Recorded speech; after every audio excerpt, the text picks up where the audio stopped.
BPL এর জৌলুস হারিয়েছে, পাড়া মহল্লা থেকেও আসছে দলের আবেদন।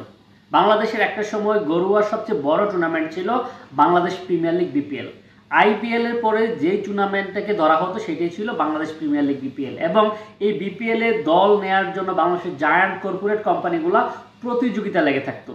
অনেকে পাইতো, অনেকে পাইতো না, এবং বড় বড় শহরগুলোর নামে এই দলগুলা মানে বড় বড় কর্পোরেট হাউসগুলো দল নিত।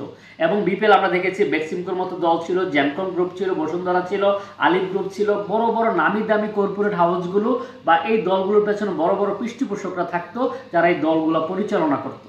বিপিএল এর জৌলুস ধীরে ধীরে তলানিতে গেছে এবং বিপিএল এখন আর মানুষ দেখছে না, বিপিএল থেকে মানুষ মুখ ফিরিয়ে নিয়েছে। গত কয়েক বছর যাবত আসলে বিপিএল এর যাচ্ছে তা অবস্থা হচ্ছে। আমরা গত বছরে দেখিয়েছি বিপিএল এর ঢাকার যে দলটা ছিল এটা খেলা শুরু কয়েকদিন আগে নাম পরিবর্তন করেছে, মালিকানা পরিবর্তন করেছে, রাজশাহী ঠিকমতো টাকা দিতে পারছে না, চিটং টাকা দিতে পারছে না, জোড়া তালি দিয়ে চলছে বিপিএল এ নামি দামি প্লেয়ারও আসছে না, মানে বিপিএল এর যাচ্ছে তা অবস্থা হচ্ছে।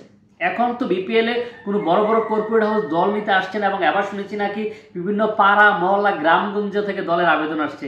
এর ফলে বিপিএল এর যতটুকু জৌলুস ছিল মানে তলানিটা শেষ করে একদম নিগড়িয়ে ফেলছে। বিপিএল আমরা অনেকে হয়তো দেখেছেন শাহরাস্তি প্রিমিয়ার লিগ, চাঁদপুরে শাহরাস্তি প্রিমিয়ার লিগটা একটু বেশি জমজমাট হয়। বিপিএল যদি এরকম পাড়া মহল্লায় দল দিতে থাকে বিপিএল আর মানুষ তো দেখবে না, বিপিএলকে মানুষ তিরস্কার করবে। একটা সময় বড় বড় বিভাগীয় শহরগুলা সিটি কর্পোরেশনগুলা বিপিএল এর দল নিত, এখন যেহেতু পাড়া মহল্লায় দল নিচ্ছে আমরা শুনছি এরকমও নাকি যে ব্রাহ্মণবাড়িয়ার বাংলাদেশের অন্যতম বৃহৎ শিল্প গ্রুপ বসুন্ধরা গ্রুপও নাকি বাঞ্ছারামপুরের নামে একটা দল নিতে চাচ্ছে। বিভিন্ন উপজেলা থেকে দলের আবেদন আসছে। এরকম যদি বিভিন্ন জেলা উপজেলা প্রান্তিক পর্যায় থেকে বিপিএল এর দল নেয় তাহলে বিপিএল এর মানসম্মান তো তলানিতে যাবে। আর দল নিবে না তো কি করবো? বড় বড় কর্পোরেট হাউস তো এখন বিপিএল এর সাথে নাই, বড় বড় বিভাগীয় শহরগুলোর মানুষরা বিপিএল দেখছে না, এখন বিপিএল কে গ্রামগঞ্জে দিয়ে জমজমাট করতে চাচ্ছে। আর বাংলাদেশে এই মুহূর্তে কিন্তু বিপিএল কে কম্পিটিশন করতে হচ্ছে ফুটবলের সাথে।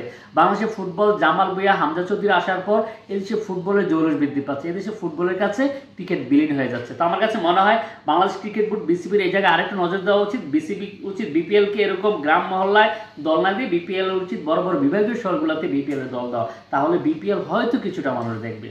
আপনার কেমন মন্তব্য কমেন্টস করে জানাবেন। আজকের মতো এখানে শেষ করছি, কথা হবে অন্য একটা ভিডিওতে। ভালো থাকবেন, আল্লাহ হাফেজ।